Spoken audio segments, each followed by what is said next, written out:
Menghadapi berbagai tantangan dan hambatan, serta pergumulan dengan penuh keberanian iman dalam upaya menjalankan misi pekabaran Injil dalam bimbingan kuasa Roh Kudus, setiap gereja dituntut harus mampu menjalaninya. Hal tersebut dikatakan Pendeta Dr. HWB Sumakul dalam khotbahnya pada ibadah syukur hari ulang tahun ke-177 tahun Jemaat Gemim Bait El Ritei. Pendeta juga mengharapkan kepada Jemaat Gemim Bait El Ritei untuk terus selalu saling mengingatkan satu dengan yang lainnya, serta menjalin persatuan dan kesatuan bagi keutuhan Jemaat Gemim Bait El Ritei. Itu juga sebenarnya saudara-saudara yang mengatakan kepada kita yang saya kira kalau orang-orang terdewasa, tapi di sini masih boleh bicara tentang dewasa. Sase faktua rada masalahnya, setoyaan pakasa mesti rada masalahnya, ya. Sase faktua rada matawai.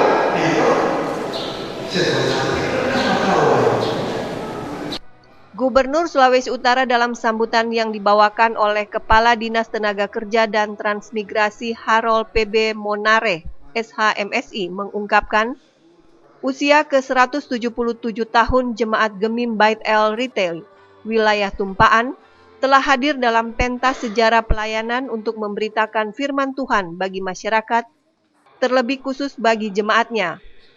Untuk itu, Harold Monare mengharapkan momentum ini dijadikan memantapkan komitmen guna menghadirkan pelayanan yang lebih baik ke depan, agar eksistensi gereja ini sebagai pembawa shalom atau damai sejahtera Allah. Selanjutnya, jangan ibarat gedung yang cukup megah ini menjadi kosong setiap peribadatan.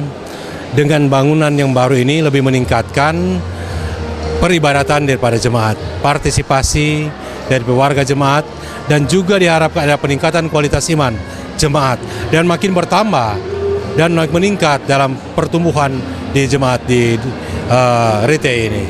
Ya.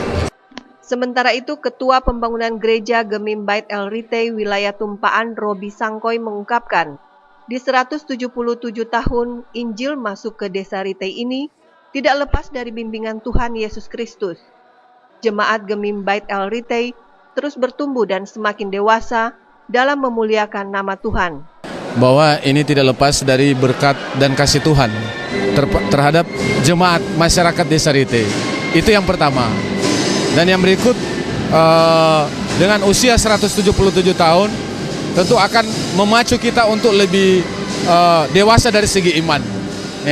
Dan ini sudah mampu dibuktikan oleh jemaat pada saat pembangunan rumah Tuhan ini. Paling tidak, kalau jemaat dari segi iman belum dewasa, tidak mungkin pembangunan ini akan selesai. Jadi dengan kedewasaan iman daripada jemaat, maka di sana muncul rasa kebersamaan, rasa persatuan dalam menyelesaikan pembangunan rumah Tuhan. Dalam ibadah syukur Jemaat Gemim Bait El Ritei ini, dilakukan pembukaan selubung nama gereja dan pemotongan kue ulang tahun oleh pendeta-pendeta yang pernah memimpin Jemaat Gemim Bait El Ritei wilayah Tumpaan. Firman Kumayas, Steve Sigarlaki, TVRI Sulawesi Utara mewartakan.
pentahbisan gedung gereja yang baru seiring dengan perjuangan dari seluruh warga jemaat dan seluruh para donatur yang boleh bersedia diri untuk menopang terselenggaranya dan tercapainya pembangunan gedung gereja Jemaat Gemim Baitul Ridin.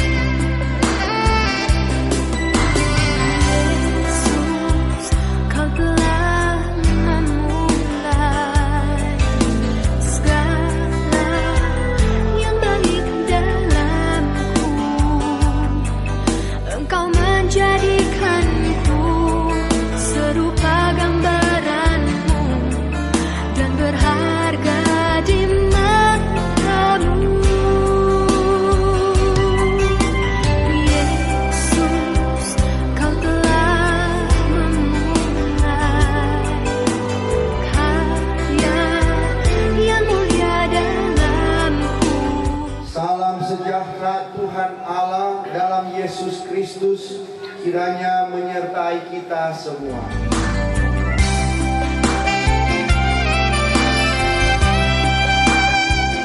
Jemaat Gemim Baitul Ridin melewati perjalanan kurang lebih 12 tahun dalam berkarya pembangunan gedung gereja yang pada hari ini sudah dapat ditabiskan dan diresmikan, yang dirangkaikan juga dengan hari ulang tahun jemaat ke-177 tahun.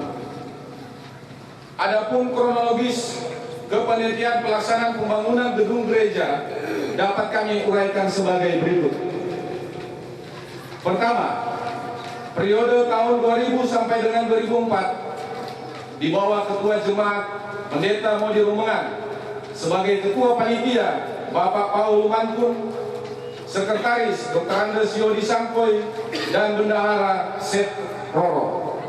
Periode tahun 2005 sampai 2009 dengan Ketua Jemaat Pendeta Gedi Porong Sarjana Teologi sebagai Ketua Panitia saya sendiri, Sekretaris Seth Roro, Bendahara Frans WM.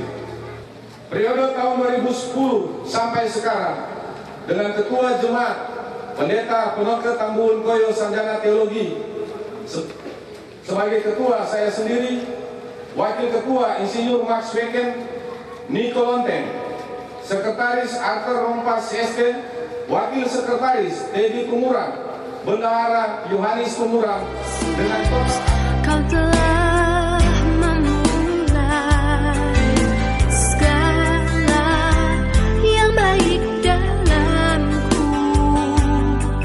Engkau menjadikanku serupa gambaranmu dan berharga di matamu. Yesus, kau telah memulai karya yang mulia dalamku. Kau berikan hidupmu sebagai ganti dosa.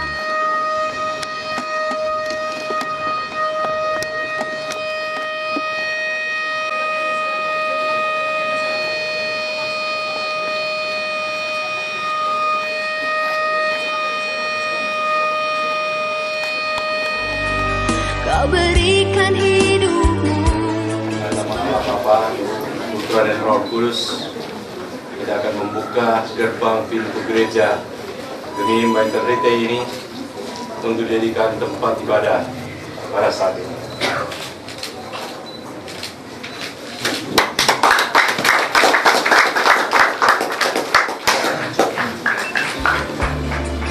Karena kasih-Mu padaku, sekarang ku memuji-Mu, Allah yang setia, yang tak pernah meninggalkan perbuatan tangan-Mu. Dan terangkatlah kamu hai pintu-pintu yang berabad-abad, supaya masuk raga kemuliaan. Tuhan jaya dan perkasa,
Tuhan Allah dan pelayanan sakramen baptisan kudus dan perjamuan kudus dalam ibadah-ibadah jemaat kita habiskan dan resmikan gedung gereja ini.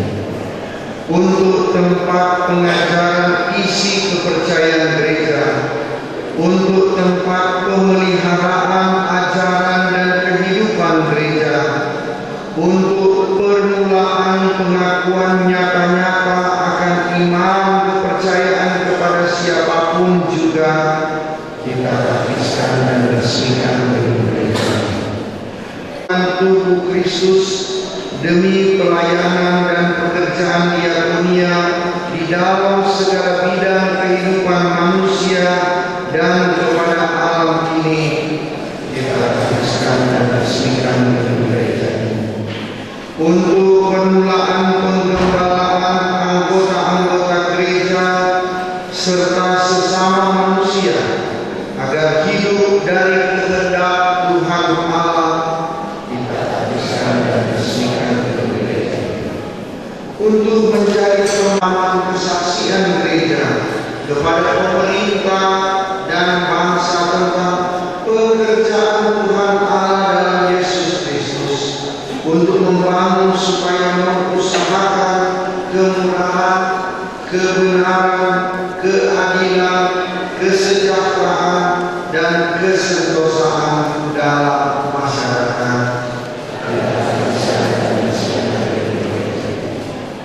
Untuk menjadi sumber pemeliharaan kebenaran umat manusia, segala sesuatu yang menyelamatkan kita bertekad untuk melakukannya dalam nama Bapa, Anak, dan Roh Kudus. Amin. Inilah pintu gerbang Tuhan, orang-orang benar akan masuk ke dalamnya.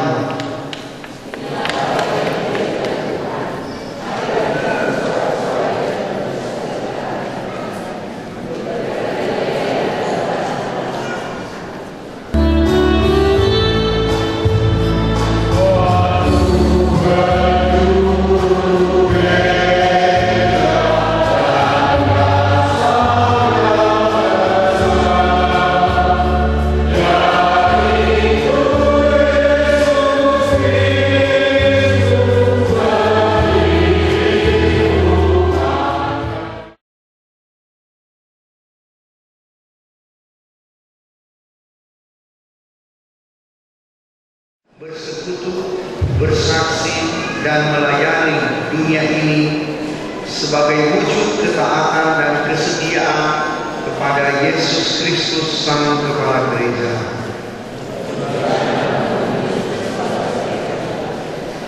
Atas pimpinan Roh Kudus, Jemaat Gemi Baitul Rite Wilayah Tumpahan menjadi persekutuan yang menyatukan orang-orang dari kepelbagaian latar belakang kehidupan menjadi satu dalam persekutuan sebagai orang-orang percaya. Dan sungguh semarak persekutuan dalam kasih Tuhan Yesus terus mewarnai jemaat ini dalam karyanya di tengah dunia ini.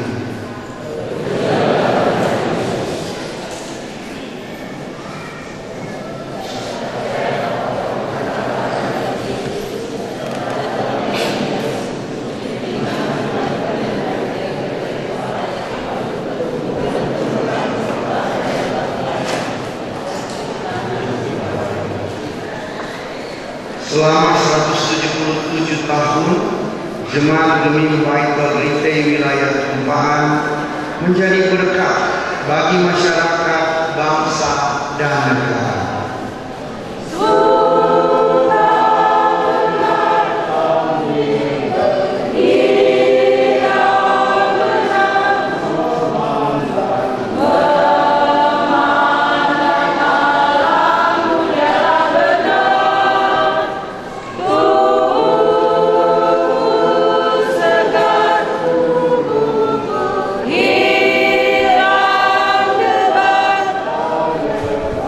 Wow.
Above all powers,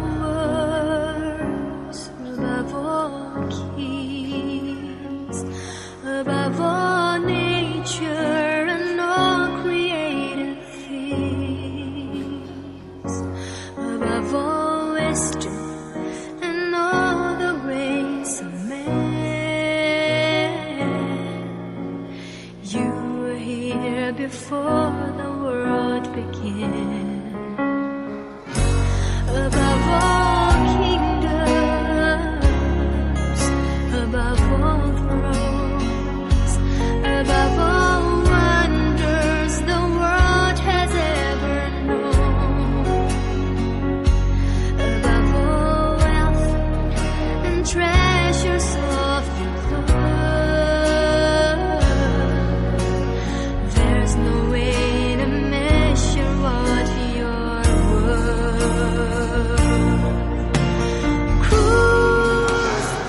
Maka kita akan membaca dua bagian pembacaan ini.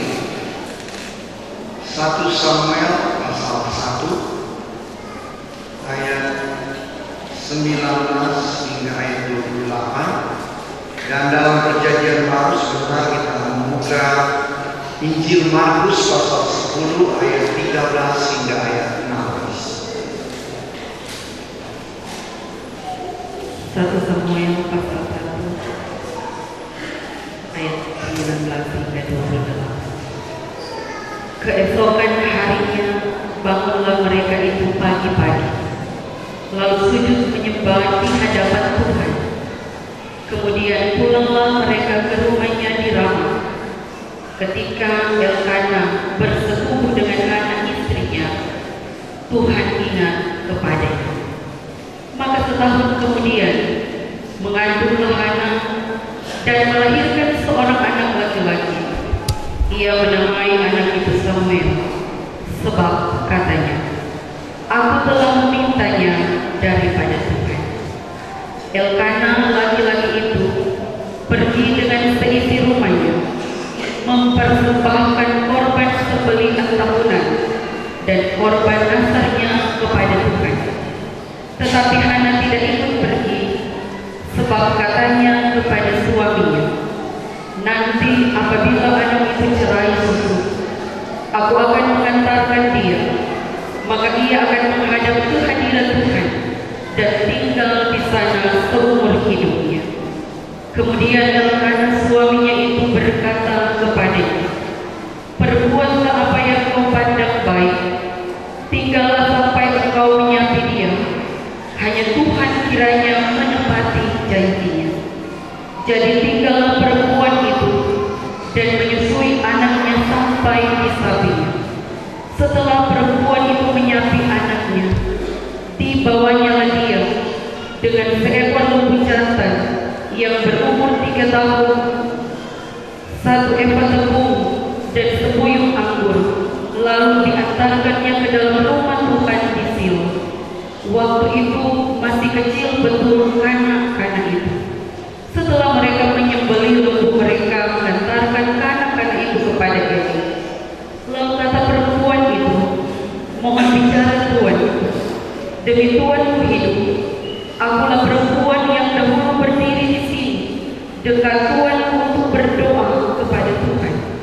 Untuk mendapat anak inilah aku berdoa, dan Tuhan telah memberikan kepadaku apa yang kuminta daripadanya. Maka aku pun menyerahkannya kepada Tuhan. Seumur hidup terserah dia, kiranya kepada Tuhan. Lalu sujudlah mereka di sana menyembah kepada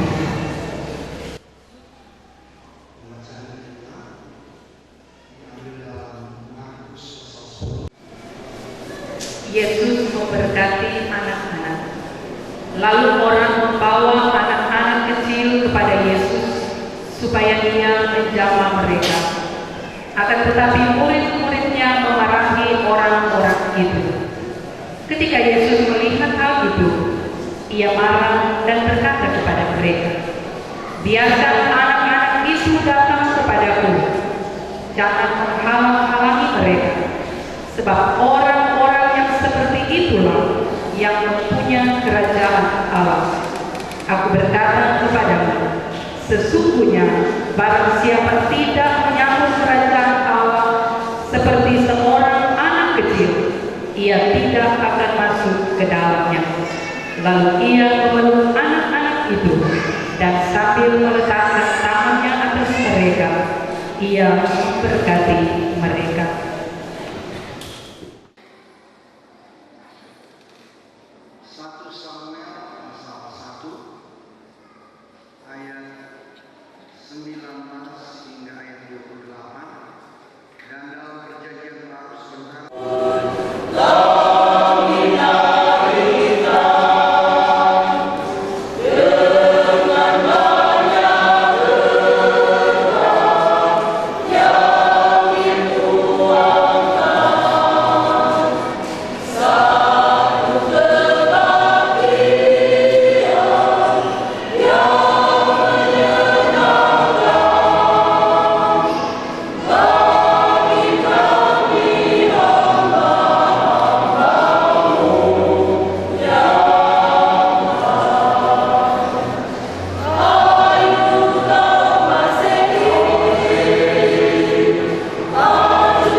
Sukacita ini pertama-tama sebagai hamba Tuhan saya katakan diberikan kepada orang-orang dulu, bukan kepada gedung.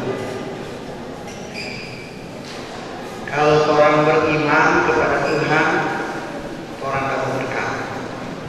Dan berkat gedung gereja adalah bagian dari berkat yang Tuhan berikan kepada orang-orang retail ini. Itu terus menang. Kita mau urusan kalian kamar sama rende-rende itu kawana kamar ya. Kalau orang baku-baku saya ini berkat datang marah, kalau orang baku-baku marah berkat soalnya nak datang-datang, sebenarnya begitu ya kan. Saya sebagai salah seorang pimpinan di Sinode Gemim, saya melihat itu ada banyak jemaat Tuhan kasih berkat karena baku-baku marah, berkat yang datang. Semua 20 tahun ini gedung gereja dibangun, tak kenapa, karena dia kayak orang yang nak baku-baku saya. Itu sebenarnya intinya. Jadi kalau kita menikmati berkat Tuhan hari ini, kita lihat kepada Tuhan yang memberi berkat kepada orang-orang pelite. Sebenarnya itu dulu, ya. Dan dari situlah kita mengenal apa itu gereja. Gereja adalah orang-orang. Dan kalau gereja adalah orang-orang berkualitas, gedung gereja akan luar biasa, semoga seperti ini. Nah, ini juga tentu dalam rangkaian kita menghayati akan bulan Juni ini, di mana pada tanggal 12 Juni yang baru lalu kita merayakan hari ulang tahun pekabaran Injil dan pendidikan Kristen ke-182. Dan kalau saya hitung-hitung, berarti ini 5 tahun, ya. 5 tahun sesudah kedatangan Riedel dan Schwartz, so ada orang Kristen di Rite ini, ya kan? Cuma beda 5 tahun. Berarti ini kampung tua ini. Kampung tua dan gereja sudah ada di tempat ini. Dan yang luar biasa lagi, ketika orang-orang datang di sini mereka sudah Kristen, bukan ahli guru lagi. Ini oma dan opa dari saudara-saudara. Nah, kita melihat sampai hari ini panjangnya pekerjaan Tuhan yang Tuhan nyatakan bagi orang-orang Rite di sini, khususnya dalam pelayanan gereja masjid di Minahasa. Dan ini berjalan dengan baik karena kehadiran Tuhan, tetapi regenerasi iman, bahwa iman itu bukan hanya dimiliki oleh orang tua, tapi diturun-temurunkan oleh orang tua kepada anak-anak. Dan luar biasa saudara-saudara, kalau kita mempelajari dua pembacaan pada hari ini dalam 1 Samuel pasal 19 ayat pasal 1 ayat 19 hingga ayat 28 dan Markus 10 ayat 13 hingga ayat 16. Ada dua hal yang saya bisa simpulkan dalam pembacaan pertama, bahwa dalam satu keluarga keturunan itu penting. Kehadiran keturunan itu luar biasa. Apalagi di bangsa Israel, seorang perempuan yang mandul itu jadi perempuan kelas 2. Itu memang kejam waktu itu karena paternalisme, toh. Laki-laki. Jadi kalau perempuan tidak melahirkan itu sangat menderita. Oleh karena itu, Ibu Hana itu siang dan malam dia pergi berdoa di tempat kudus dan meminta kepada imam dan Nabi Samuel untuk meneruskan akan permintaan doa dari Hana, ibu yang sangat saleh. Sehingga doa disampaikannya siang dan malam, dan karena itu oleh ketulusan kesungguhan dari Ibu Hana itu Tuhan mendengar doanya, dan setahun kemudian dia hamil. Hal yang kedua dalam pembacaan itu adalah korban, bahwa seorang yang meminta dan bersyukur tidak bisa lepas dari pemberian korban. Itu pembacaan kita tadi dikatakan itu, bahwa Elkana suaminya itu mempersembahkan korban sembelihan ke rumah Tuhan dan korban nazar, janji kepada Tuhan. Herannya Hana waktu bersukacita dia tidak memberi korban. Kenapa? Karena korban itu adalah anaknya sendiri. Itu korban yang akan diberikan kepada Tuhan adalah anaknya sendiri. Sehingga kalau kita membaca sebenarnya pasal 2, luar biasa puji-pujian yang disampaikan oleh Ibu Hana kepada Tuhan ketika Tuhan memberi berkat ya, kepada mereka. Samuel menjadi orang anak yang diberkati Tuhan untuk menjadi berkat bagi banyak orang. Itulah akhirnya cerita dari Samuel atau 1 Samuel. Hal yang kedua, saudara-saudara, dalam pembacaan dalam Markus pasal 10 adalah intipatinya membina para murid supaya jangan buat diskriminasi, pilih kasih atau kotak-kotakan orang tua lebih dulu daripada anak-anak atau anak-anak jangan diperhitungkan. Tidak. Ini kalau dalam yang kita sudah tulis, sudah baca di MJC, ada suatu istilah yang dikatakan oleh Yesus, biarkan anak dia marah kepada murid-muridnya karena diskriminasi. Dia sangat marah, bukan cuma marah biasa, marah betul-betul untuk mengatakan sebenarnya bahwa jangan ada mindset cara berpikir dalam hidup berjemaat anak-anak itu kelas 2. Anak-anak harus menjadi bagian integral dari kehidupan berjemaat, komunitas orang yang percaya kepada Tuhan. Kenapa demikian, saudara-saudara? Karena janganlah orang tua berpikir egois, hanya mereka lah yang dikedepankan dalam persekutuan berjemaat. Anak-anak harus mulai dimasukkan dalam persekutuan hidup berjemaat. Karena anak-anak adalah kelanjutan, kesinambungan dari gereja itu sendiri. Oleh karena itu definisi tentang gereja diredefinisi oleh Tuhan Yesus dengan mengatakan yang disebut gereja adalah orang-orang yang percaya mulai dari anak-anak sampai orang dewasa. Jadi jangan bilang orang dewasa dan anak-anak. Mulai dari anak-anak.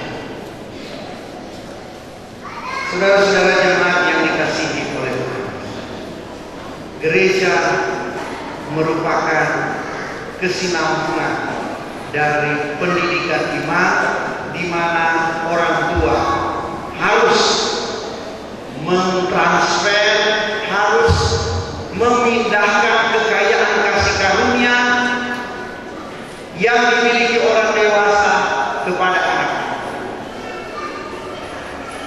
Memang saudara-saudara, ada banyak pendapat dalam teologi tentang anak-anak.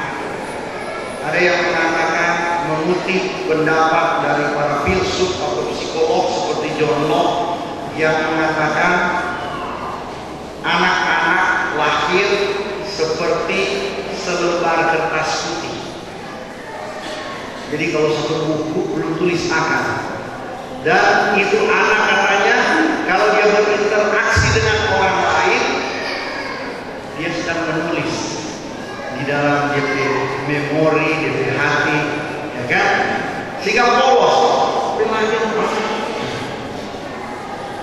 tetapi itu benar secara empiris dalam pengalaman hidup manusia begitu. Tetapi pendapat ini juga tidak selalu benar.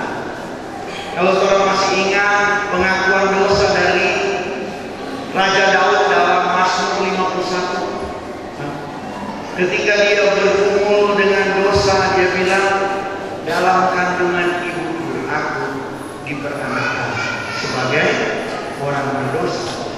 Itu berarti bahwa anak-anak juga ketika lahir sebenarnya dia tidak lagi kertas putih yang penuh bersih, tetapi ada dosa. Artinya kurang tunggu waktu dia bikin dosa, ya kan? Potensi untuk berbuat dosa sudah ada. Nah, bagaimana kemudian sikap gereja untuk anak-anak dan kehidupan berjemaat?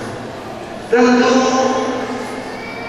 harus disampaikan di sini, saudara-saudara, bahwa orang mesti lihat sampai anak-anak di rumah masing-masing sebagai anugerah Tuhan. harus kita katakan. Kita bersyukur ada anak-anak dalam rumah tangga kita masing-masing, itu adalah anugerah. Sola gratia. Hanya karena anugerah Tuhan orang boleh lihat roda ini. Yang kedua adalah kita melihat anak-anak bukan objek, tetapi subjek. Artinya jangan orang lihat anak-anak itu sebagai yang tidak berdaya, yang tidak punya apa-apa, tetapi harus dilihat sebagai subjek. Artinya anak-anak itu adalah makhluk yang punya potensi untuk dibantu oleh orang tua untuk dikembangkan.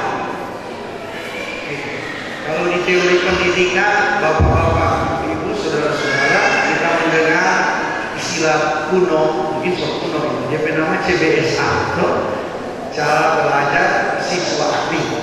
Artinya murid-murid sudah punya potensi, bagaimana guru-guru cuma menyetir supaya dia belajar.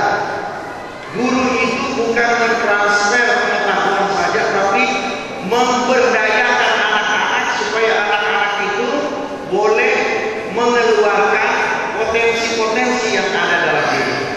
Kalau orang marah-marah itu anak, belum tentu itu lebih berpikir, dia tahu orang bilang. Tapi kalau orang bersedia, untuk anak ini mungkin sejauh main organ, ya toh. Maka kalau orang marah-marah, ya dia berpotensi itu bisa hilang, ya kan? Oh ini anak ini rupanya boleh jadi pedagang, kesedia sama dia, nanti orang-anakan. Karena itu sangat berdosa kalau orang tua yang menentukan sekolah anak. Itu saya melihat itu. Nanti kalau dia salah menjadi sarjana, ya kan? Anak itu mengeluh bilang, Pak kita kamu suka di sini, Pak suka di sini. No, karena Bapak punya anak itu kita dengar dari Bapak dulu. Sekarang kita sudah tahu bagaimana, ya kan? Tapi kalau kita kasih biar mana dia mau, tetapi diarahkan, di situ kita enak melihat anak kita luar biasa dalam mengembangkan potensi yang ada. Tetapi juga pengakuan dari Raja Daud dalam Mazmur 51 sebagai tanda awas bagi kita untuk mengatakan jangan terlalu melihat positifis terhadap anak-anak. Oh dia kok hebat. Nah, tetapi ada potensi untuk berbuat dosa. Karena itu kita mesti arahkan dalam hal-hal tertentu. Adik jangan begini. Kita penyok boleh begini karena ini bahaya. Kalau dia pemuda atau remaja, kontrol dari anak orang tua tetap mesti ada. Dan tentu saudara-saudara yang dikasihi Tuhan, apa yang Tuhan harapkan bagi umatnya selalu mesti dihadirkan dalam kehidupan kita. Saya mau mengatakan, saudara-saudara, lagu yang berkata dari raut muka saudara berpancar sinar Kristus, dari tutur kata saudara mengalirlah suara Kristus. Artinya bahwa kita sebagai orang tua harus punya integritas, harus menjadi teladan dan panutan dalam mendidik anak-anak kita. Kalau kita orang tua adalah orang yang rajin berdoa, anak-anak pasti akan terbentuk mau berdoa, ya kan? Tapi kalau orang umpamanya bagi saya duduk ini karena selapar atau sudah dikit berdoa, toh Kompon anak bilang, Pak, sudah makan Pak, kita lihat berdoa, ya kan? Contoh. Yang ini sebenarnya mengatakan, mengingatkan kita ada orang yang sedang melihat perilaku kita. Tapi kalau kita sudah duluan mengatakan, adik, berdoa dulu sebelum makan, berdoa dulu sebelum tidur, berdoa dulu sebelum pergi ke sekolah, maka transfer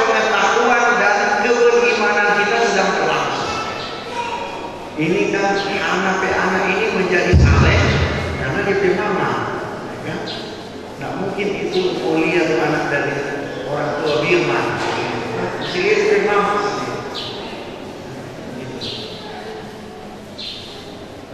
Itu juga sebenarnya saudara-saudara yang mengatakan kepada kita, yang saya kira kalau orang-orang kontemporer, saya pikir diri di sini masih boleh bicara bahasa kontemporer. Sase pak tua redem masomaya, setoyaan Makassar mesti redem masomaya, ya toh. Sasera semak tua redem matawoy, ya toh. Setoyaan redem matawoy. Tetapi kalau orang tua itu tidak menjadi panutan, jangan persamakan juga anak-anak menjadi lebih bagus dari kita orang tua.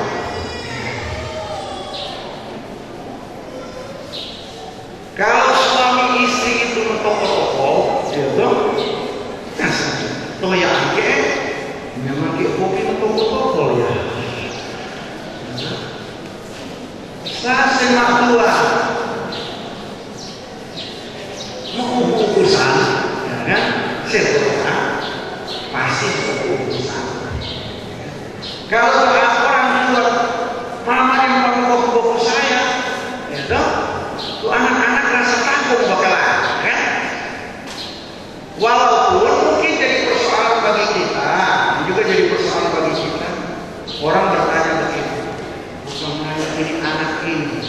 Dia dari papa, dari mama, panutan di masyarakat. No? Di jemaat. Apa dengan dia anak begini? Ya kan? Seperti juga yang saya sampaikan dalam pembekalan pendeta. Hati-hati anak-anak pendeta. Ya kan? Orang ini dia juga kita paling tinggi di sini. Ya kan? Untuk mengatakan suara Tuhan keluar dari hambanya. Dipastori begitu. Tapi kalau dia punya anak ini, ya kan, pendeta punya anaknya jadi panutan, sorotan banyak sekali, kan?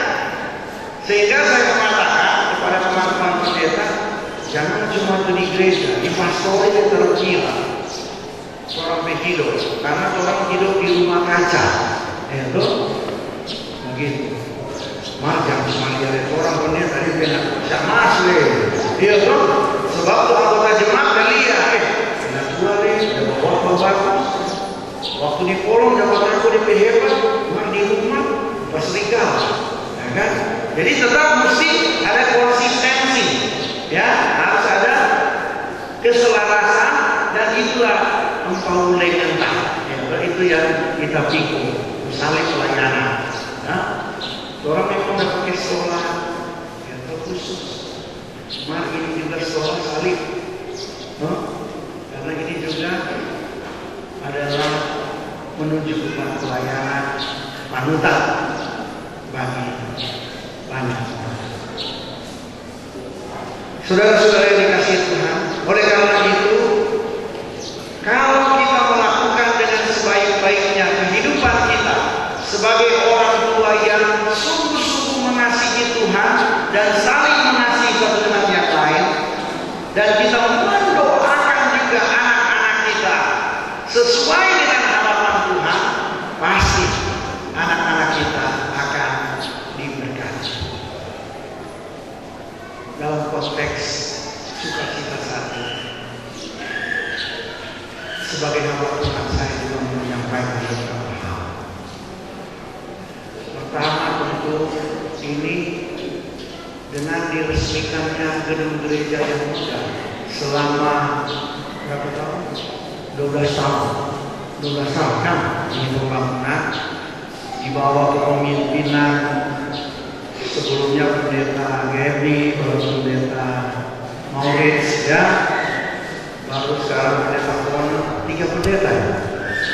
Ini 12 tahun baru jadi, ini luar biasa.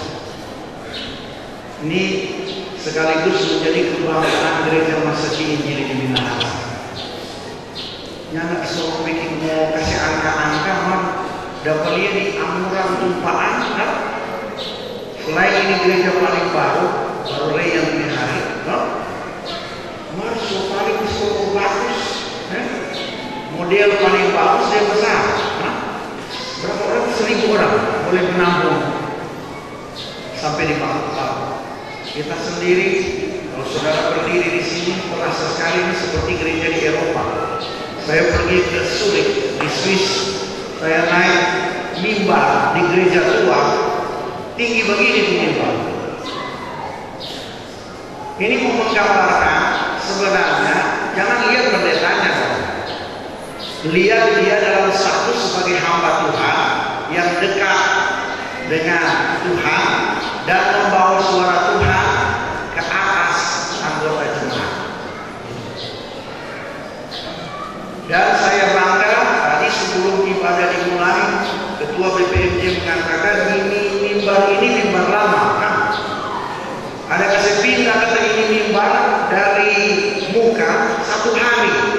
Ini kita pikir mimbar kayu, ternyata mimbar beton. Ya, saban kali bisa pindah cuma 5 cm. Ya 70 orang. Ini bukan kebetulan pengorbanan jemaat ini. Dan banyak lagi simbol-simbol yang ada di jemaat ini yang harus terus menjadi pesan, terutama bagi jemaat sini. Saya tadi sudah dikatakan oleh Pak Samboy sebagai ketua panitia ada tali ya, tali emas. Oh iya, oke, ini semua ya. Senang karena di dalam gereja Pak, desain itu punya simbol-simbol dan pesan-pesan firman, ya kan? Dan itu ada. Nanti Ketua BPMJ cari dari ayat-ayat Alkitab mana. Tapi paling kurang mau mengatakan bahwa tali ini adalah berkat kehidupan jemaat. Ini boleh lepas tali ini, ya, dia diikat tali kudus, ya, dan ini juga ada hubungan dengan nama di sini ya, rete, kan? Rete, bakumpul, so.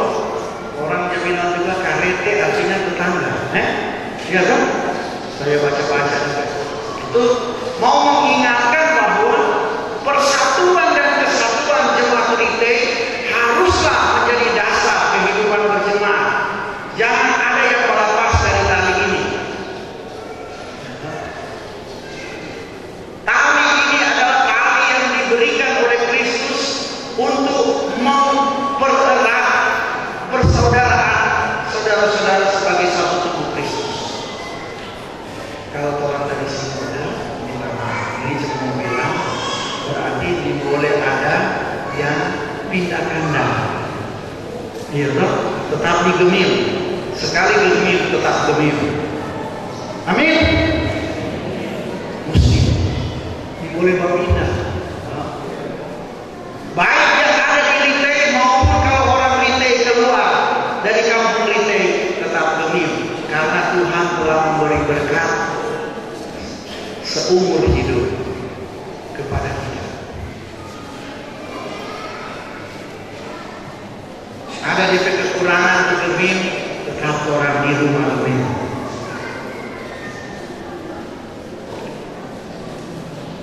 Termasuk turun-temurun kita, leluhur kita, anak cucu kita.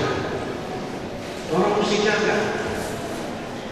Sebagai seorang pimpinan di Sinode Gemil, kami sedang meneliti kecenderungan hidup anggota jemaat Gemil, terutama keluarga-keluarga muda dan anak-anak serta remaja pemuda yang pindah-pindah dari gereja Gemil.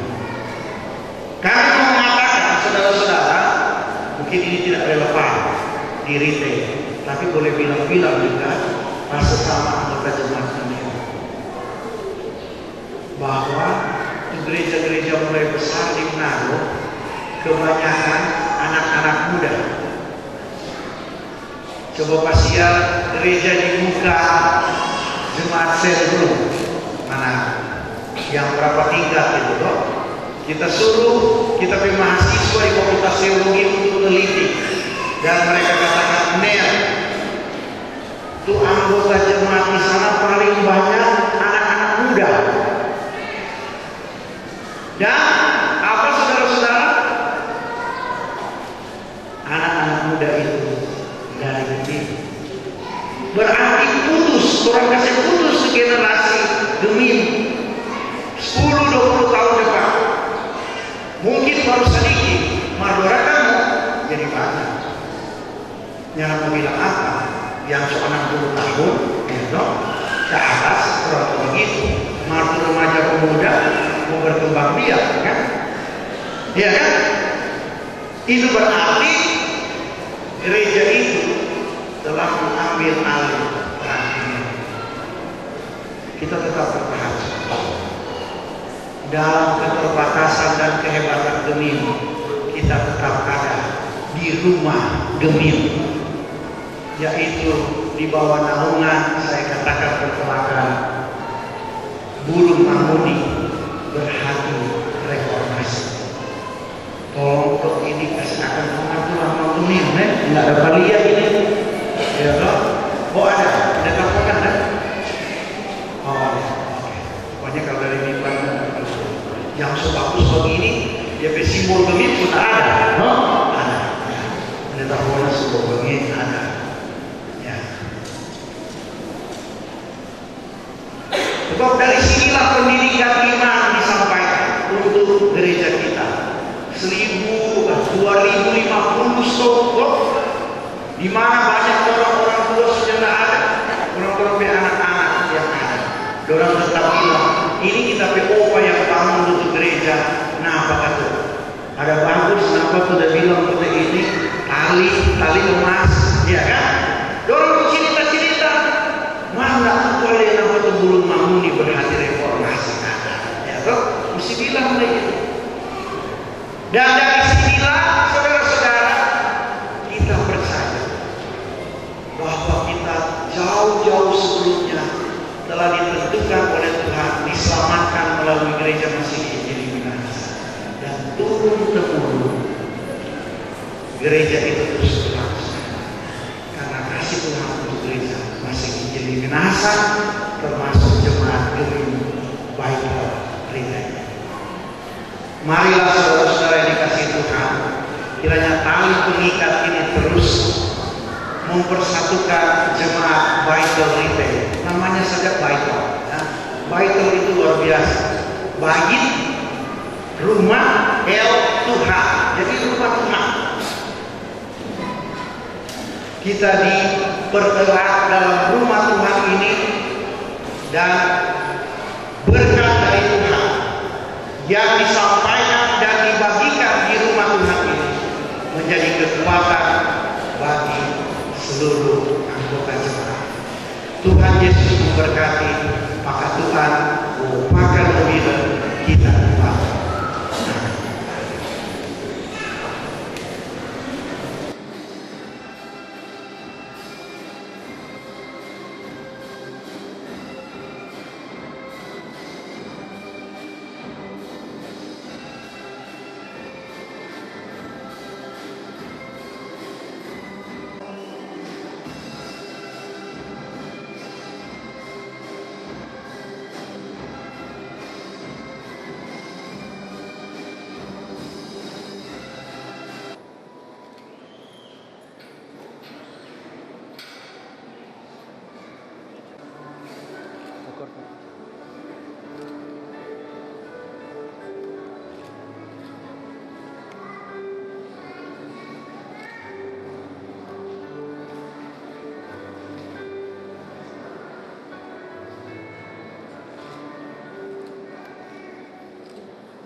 mengiringi kesukacitaan persamaan ini, saya mengucapkan selamat ulang tahun yang ke-107 dan selamat atas pentabisan gedung gereja yang baru pada para pelayan khusus dan semua komponen jemaat kami ITT.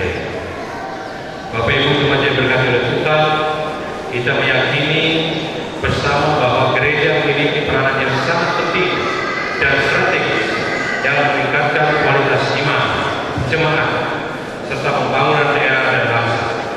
Hal ini terlihat dari peran gereja sebagai tempat bersekutu menghidupkan persatuan persaudaraan yang hidup dalam suatu iman, harap kasih dan panggilan gereja dan bersekutu, bersaksi dan melayani.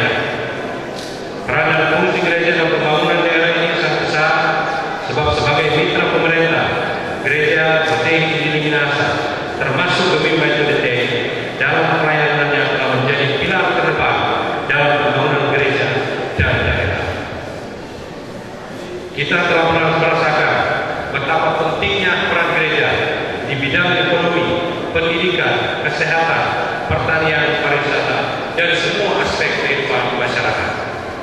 Di sisi lain, warga gereja memiliki potensi dan sumber daya yang begitu besar untuk diberdayakan dalam pembangunan daerah dan bangsa, terutama demi tercapainya kehidupan yang sejahtera.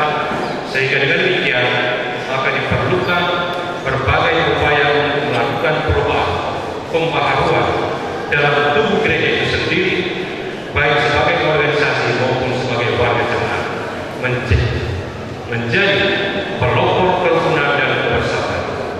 Apabila komitmen ini kita laksanakan dalam kehidupan panjenengan saat ini, kita betul boleh berbeda suku, agama, dan budaya, serta strata sosial, namun tetap satu dalam semangat dan komitmen yang kuat untuk membangun kerukunan dan menghargai eksistensi masing-masing. Dalam konteks itulah, maka kita meyakini bersama bahwa Tuhanlah sumber kehidupan yang telah menuntun, menyertai dan melimpahkan berkat-berkatnya, sehingga jemaat Gembira ini boleh tetap eksis pada usia yang ke-177, sekaligus memberi bukti nyata bahwa di tahun ini telah mempersembahkan sebuah bangunan gereja untuk menjadi tempat peribadatan, pelayanan, dan persekutuan berdoa. Putra Desa Rite yang sebagaimana dalam laporan tadi kami sudah sampaikan, yaitu keluarga besar Penges dan keluarga besar Kobokan, anak-anak mereka. Jadi mungkin ini dan perlu kami sampaikan juga, memang kalau boleh, jadi silakan, terima kasih untuk Pak Yudi dan Bapak Luki bisa Pak Hekolotek. Jadi yang membuat ini sampai diam-diam, yang profil adalah orang ini, ya, yang profil semua ini adalah orang ini 100%. Cuma yang saya terpakai dari Manado, tetapi yang buat ini diam-diam profil semua ini adalah karya dari anak Desa Rite. Ini satu kebanggaan dan tentu kita bersyukur kepada Tuhan. Tuhan telah memberikan potensi-potensi yang cukup besar bagi orang masyarakat. Beliau bekerja oleh jemaat dan panitia dan bersama jemaat dan pentabisan gedung gereja bersama dengan jemaat Gembira ITT mengucapkan terima kasih kepada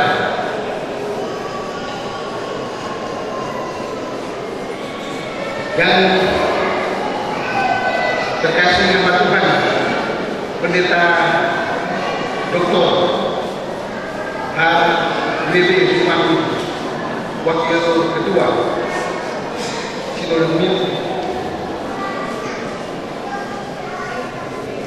pejabat yang mewakili pemerintah Provinsi Sulawesi Utara, Bapak Harul Munari, SH MSI, anggota Dewan Provinsi Sulawesi Utara, panitia atas nama para pekerja Majelis Jemaat Gembira ITT dan panitia untuk jemaat ke-110 tahun dan Pentabisan Gedung Gereja mengucapkan terima kasih atas kehadiran saudara-saudara sekalian. Tuhan memberkati. Shalom.